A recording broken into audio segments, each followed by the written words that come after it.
Hi hello అందరికీ నమస్కారం. Welcome back to our channel. Telangana రాష్ట్రంలో 4,50,000 ఇందిరమ్మ ఇండ్లకు సంబంధించి రాష్ట్ర ప్రభుత్వం మిగిలిన వారికి పట్టాలు ఎప్పటి నుండి అందించబోతుంది అంటే ఇండ్ల నిర్మాణం కోసం దరఖాస్తులు చేసుకొని అలాగే మొదటి జాబితాలో పేరు వచ్చి ఇంటి పత్రాలను ఎప్పుడు అందిస్తారని ఎదురు చూస్తున్న వాళ్ళకి ఈ వీడియో తప్పనిసరిగా ఉపయోగపడుతుంది. మొత్తం తెలంగాణ రాష్ట్రంలో 4 సంవత్సరాలలో 20 లక్షల ఇండ్లను ప్రభుత్వం నిర్మించబోతుంది.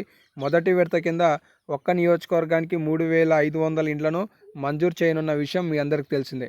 ఇలా ఇంటి నిర్మాణానికి దాదాపుగా 5 లక్షల రూపాయలు సబ్సిడీతో కూడినవి ఉచితంగా లబ్ధిదారుడి ఖాతాలోకి 4 విడతలలో జమ చేయబోతుంది. వీటికి సంబంధించిన మరింత సమాచారమే ఇప్పుడు మనం ఈ వీడియోలో తెలుసుకుందాం. అప్డేట్లోకి వెళ్ళిపోయే ముందు ఇందిరమ్మ ఇండ్లకు సంబంధించి ప్రభుత్వం 12,000 కోట్ల రూపాయలు సుమారుగా ఈ పథకానికి కేటాయింపులు అనేది చేయడం జరిగింది. ఈ అప్డేట్కి సంబంధించి బడ్జెట్లో ఇంత మేర నిధులు కేటాయించడంతో ఇది ఒక గుడ్ న్యూస్ అప్డేట్ అయితే చెప్పుకోవచ్చు. మొత్తానికి గూడు లేని ప్రతి పేదవాడికి కూడా ఇండ్లు నిర్మించే విధంగా ప్రభుత్వం చర్యలు చేపడుతుందని, ఇక ఈ నెల ఆఖరులోగా ఇందిరమ్మ ఇండ్ల లబ్ధిదారుల జాబితాను ప్రకటిస్తామని చెప్పేసి గృహ నిర్మాణ శాఖ మంత్రులు ఇక్కడ పొంగులేటి శ్రీనివాసరెడ్డి గారు ఒక స్టేట్మెంట్ అయితే ఇచ్చారు. మొత్తానికి తెలంగాణ రాష్ట్రంలో ఉగాది సందర్భంగా మొత్తం 4 పథకాలు అనేవి గుడ్ న్యూస్లు తెలవబోతున్నాయి. ఒకటి ఏంటి అంటే సన్న బియ్యాన్ని ప్రభుత్వం ప్రారంభించబోతుంది.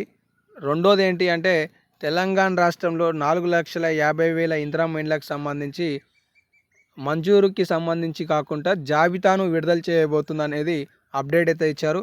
ఇక మూడోది ఏంటి అంటే తెలంగాణ రాష్ట్రంలో 6,000 రూపాయల రైతు భరోసాకు సంబంధించి 4-5 విడతలకు సంబంధించిన నిధులను కూడా ప్రభుత్వం విడుదల చేయనున్నట్లుగా అప్డేట్ అయితే ఉంది. ఇటు తెలంగాణ రాష్ట్రంలో కొత్త రేషన్ కార్డులకు సంబంధించి కూడా ఒక ప్రక్రియ విషయంలో ప్రభుత్వం తీపి కబుర్ను తెలపజేయబోతున్నట్లుగా తెలుస్తుంది. ఇక 5 లక్షల రూపాయల నిధులను ప్రభుత్వం 4 విడతలలో ఇవ్వనుంది. అందులో మొదటి విడత 1,00,000 రూపాయలను ప్రభుత్వం ఇంటి పునాది వరకు పూర్తవుతే ఇవ్వనుంది. ఆ తర్వాత 1,25,000 రూపాయలను ప్రభుత్వం దర్వాజా వరకు పూర్తవుతే ఇచ్చేందుకు ఏర్పాట్లు చేస్తుంది. ఆ తర్వాత ఇంటి నిర్మాణంలో స్లాబ్ ప్రక్రియ వరకు పూర్తవుతే 1,75,000 రూపాయలు లబ్ధిదారి ఖాతాలోకి జమ చేయనుంది. ఆ తర్వాత ఇంటి నిర్మాణం అంతా కూడా నమూనాకి అనుగుణంగా పూర్తయిందని నిర్ధారణ ఇస్తే మరొక 1,00,000 రూపాయలు, ఇలా 4 విడతలలో 5 లక్షల రూపాయల సబ్సిడీతో కూడిన నిధులను ప్రభుత్వం లబ్ధిదారి ఖాతాలోకి అయితే జమ చేయనుంది.